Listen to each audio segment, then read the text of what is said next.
Have you ever wondered what was going on between the ears of your crush? Ever wondered where things are going with the guy you're dating? Are you dissatisfied with your love life? Are you happily attached but still want to improve things? If so, you have come to the right place. I am proud to share with you that your search is over.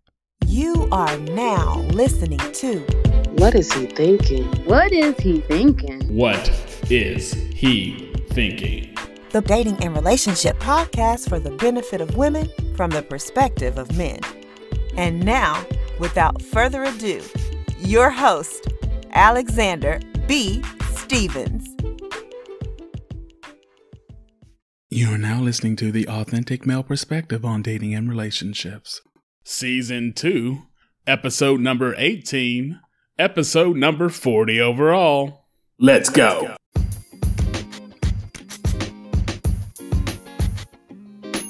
What's going on? This is Alexander B. Stevens back in your ear canal one more time for another edition of the podcast, the final edition of season 2 of the What Is He Thinking podcast. Here at the What Is He Thinking podcast, we try to tell you the truth, even if it's uncomfortable, in order to benefit you and your love life in the future. Here at the What Is He Thinking podcast, we know that probably the majority of the men in your life either were too afraid to tell you the truth because they did not want to hurt you, or because they did not want you to react negatively and kill their chance of getting something out of you. We're not concerned about that here. We feel like you're mature enough to handle the truth, so we're going to give it to you and hope that you grow and become better for it. So season 2 here of the podcast, we started off talking about accountability, then we quickly moved on to why you are single, part 1 and part 2. Well, this is part 3. This is something that I forgot to mention earlier, and it's definitely a major reason why you could be having trouble in your love life if things are not going the way that you desire them to go. Before I get into it, if you haven't listened to episode 24 or episode 25 overall, which is the second and third episode here of season 2, then go ahead and check that out. I go down a laundry list of reasons why you could be single. To recap real quick, it could be an issue regarding focus. You're not focused on it, or you're focused on the wrong type of man. It could be an issue with your promotion, your placement, your price, your product, and your phantom femininity, if you so happen to have phantom femininity. For more information on any of those reasons, like I said, go on ahead and check out episode 24 and 25 of the podcast. Today, what are we going to talk about as a reason why you're single, or why you're not having the type of luck that you would desire to have in your love life? Well, it's because you're selfish. You're single because you're selfish.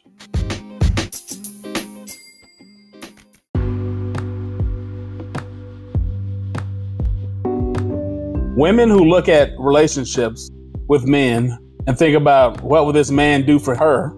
Think about, how will this man help her?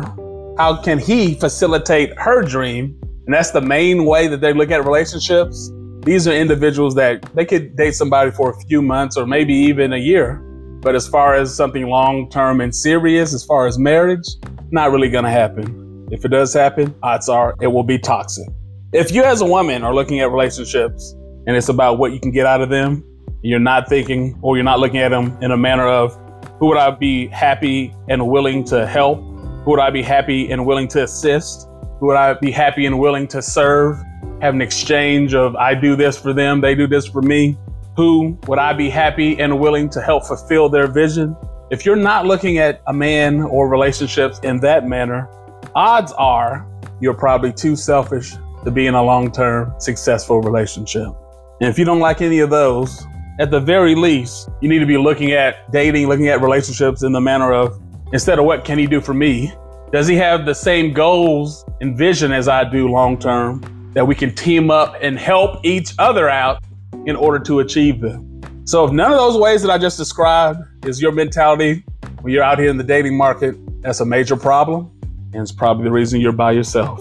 If you're always thinking, how does this guy benefit me? How does this action benefit me? How does me doing this for him that he asked me to do, how does that benefit me? And you're never thinking, will it benefit us? Could it benefit him, which would benefit me indirectly later on? that never runs across your mind, it's always about me, and you're not warming your throat up to sing, that's a problem. Good relationships are a give and take. And the best relationships really are a serving contest. Who can serve? Who can help? Who can improve the life of the other more? You're going back and forth and you're competing. He does XYZ for you. You do ABC for him. He comes back with 1, 2, 3, and you hit him with the 7, 8, 9. And it's a back and forth love fest, love in action. Those are the best relationships.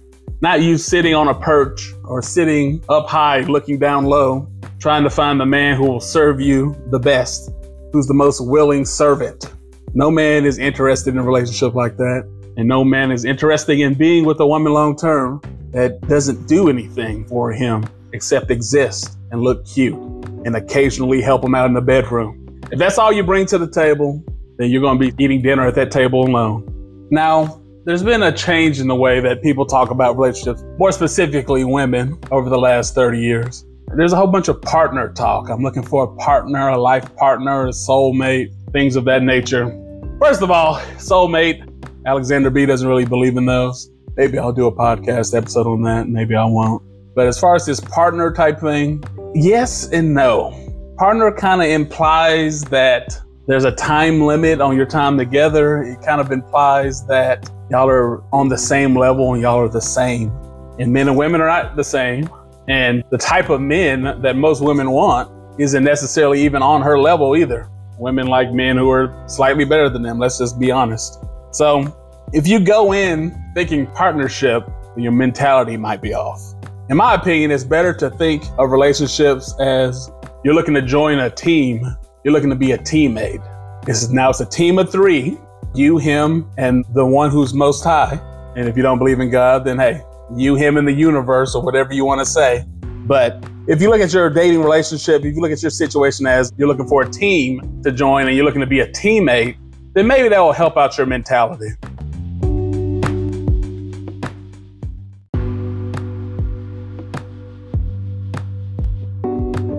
Why? Because there are different positions on teams and each position had a defined, unique, different role. You do different things. We all put all of our actions together to succeed as a unit, but we're not all doing the same thing equally at the same time. Let's look at football. How many quarterbacks are on a team? How many quarterbacks are on the field at one time? There can only be one quarterback, one person that gets the snap, one person that calls the plays on the field at the same time. If you have 2 quarterbacks, if your whole team is comprised of quarterbacks, you will lose. You will suck.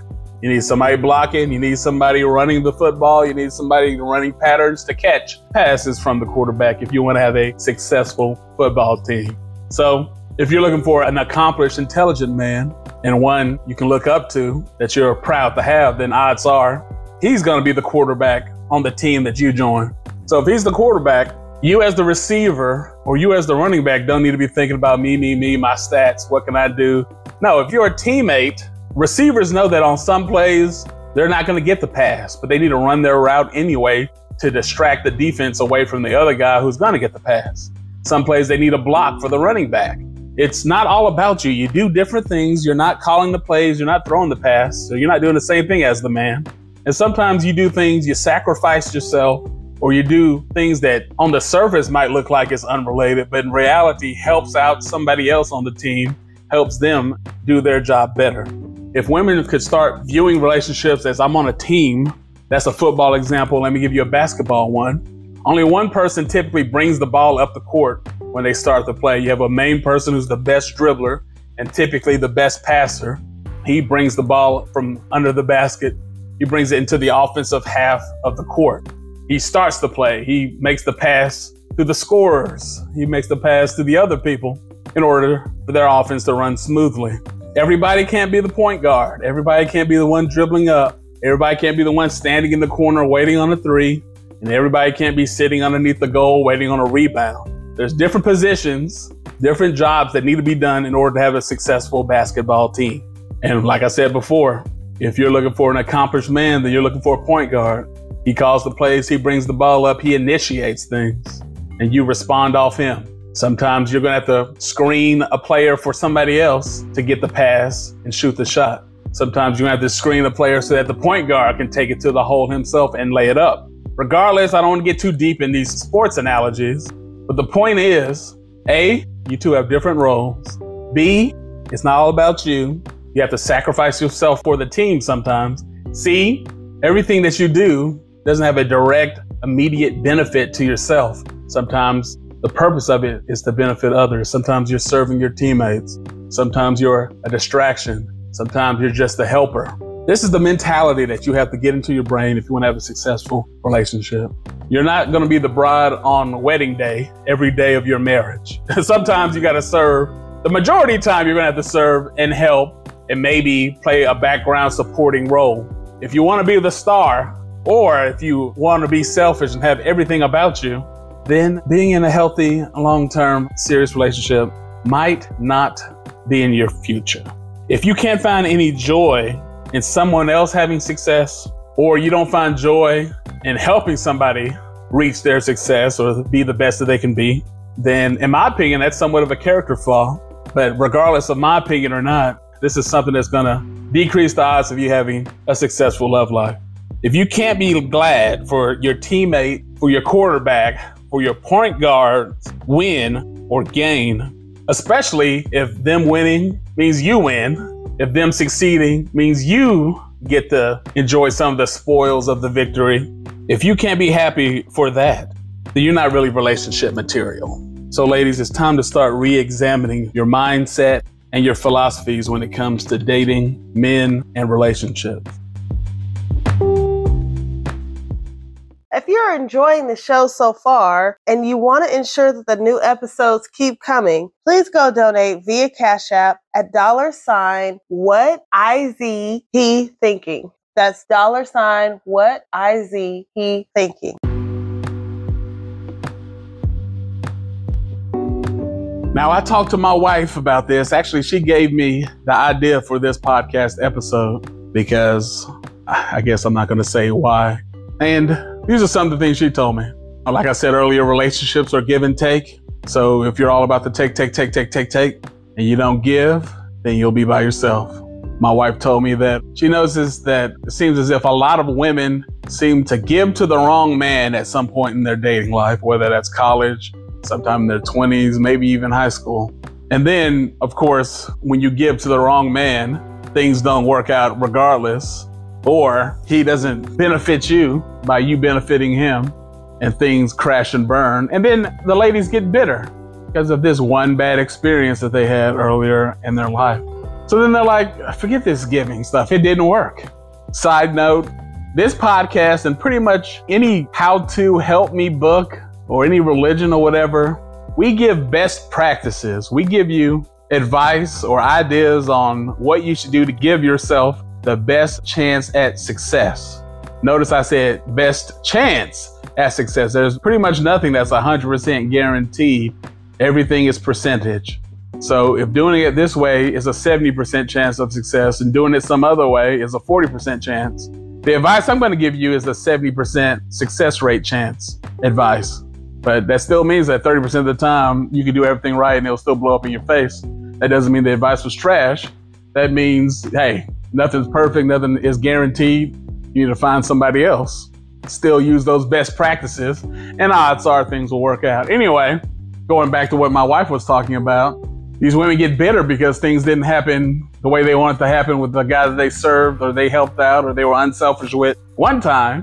They get bitter and they start being selfish and stingy and thinking about themselves. And so when the right man comes around, they're unable to do what's required to actually get that man's attention, keep that man, and convince that man that she's the woman that he should marry. So then they're stuck now between a rock and a hard place. When I was giving, it blew up in my face. And when I'm selfish, it blows up in my face. Why am I such a victim? Woe is me. And really, it shouldn't be that way. When I was talking to my wife, we also discussed Chris Rock's latest stand-up, which came out in 2018 or 2019. When he talks about relationships, he said relationships are kind of like moving furniture. Two people can move a couch anywhere when they're working together, but it's impossible for one person to do anything with a couch. you can't lift it anywhere. So it's the same with relationships. It takes two. If one of the two is selfish or one of the two is doing all the work, things are not going to work. This relationship's going to go down the drain.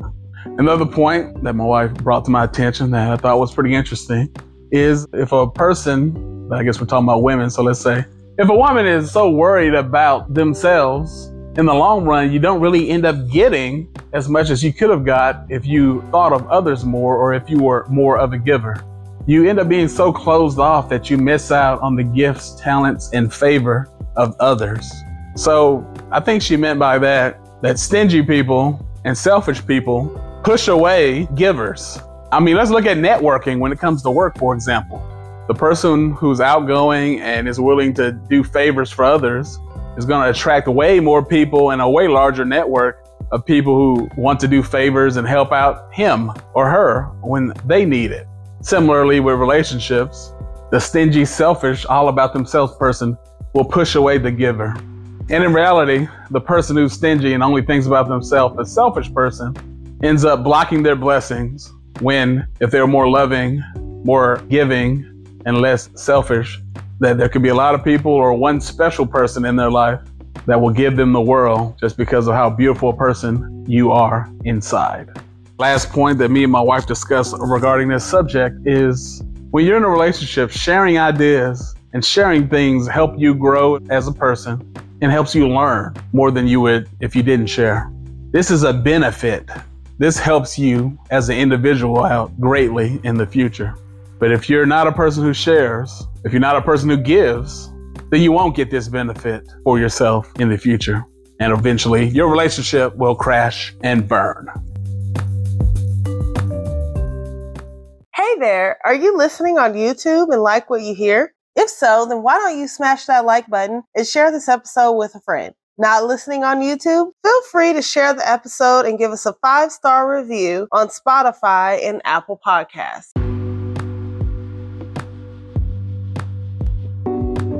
But not only do selfish people have issues having successful relationships, correspondingly, lazy people also have issues. You could be single because you're lazy. Relationships are work. You're signing up to work if you're in a long-term serious relationship, especially a marriage. This isn't a nonstop honeymoon, nonstop vacation, nonstop skipping through the dandelions, skipping through the tulips, skipping through the sunflowers, holding hand in hand. No. Relationships, the majority of them are work.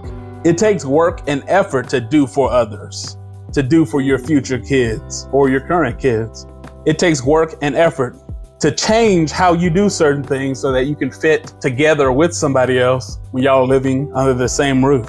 It takes effort. It takes work to merge lives. And if you're lazy, you're not going to exert the effort required to do these things successfully.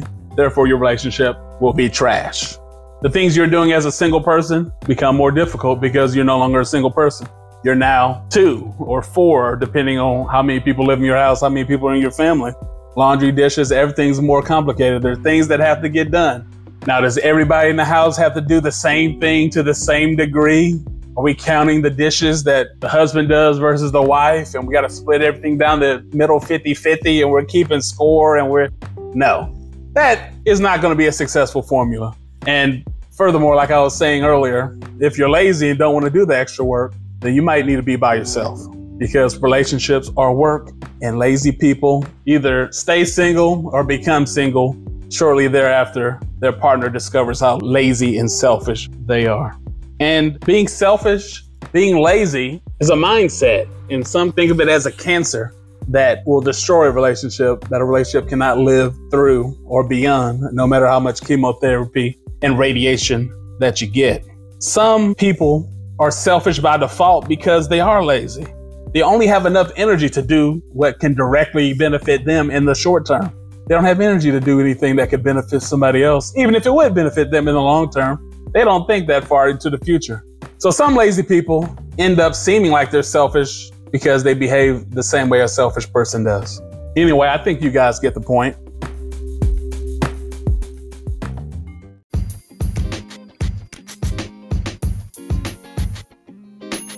So in conclusion, if none of the reasons that I spoke of at the beginning of this season could describe why your love life isn't going the way you want it to.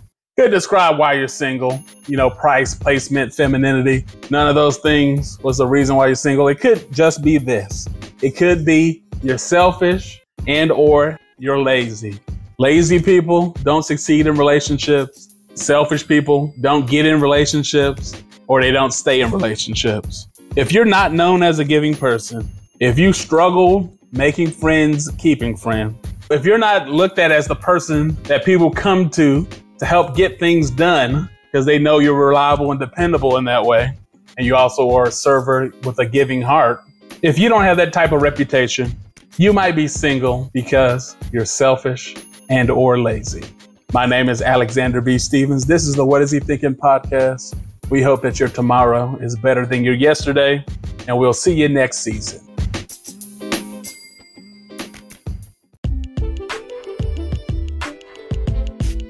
Well, that wraps up this episode of the podcast. Alexander B. thanks you for taking time out of your day to listen to what he has to say. Hopefully, you feel the information shared today has helped you get one step closer to understanding men and one step closer to the type of relationship you have always dreamed of. If this episode spoke to you or you indeed felt that it was helpful, please share it with your friends and followers on social media and text the link to the episode to your inner circle of friends.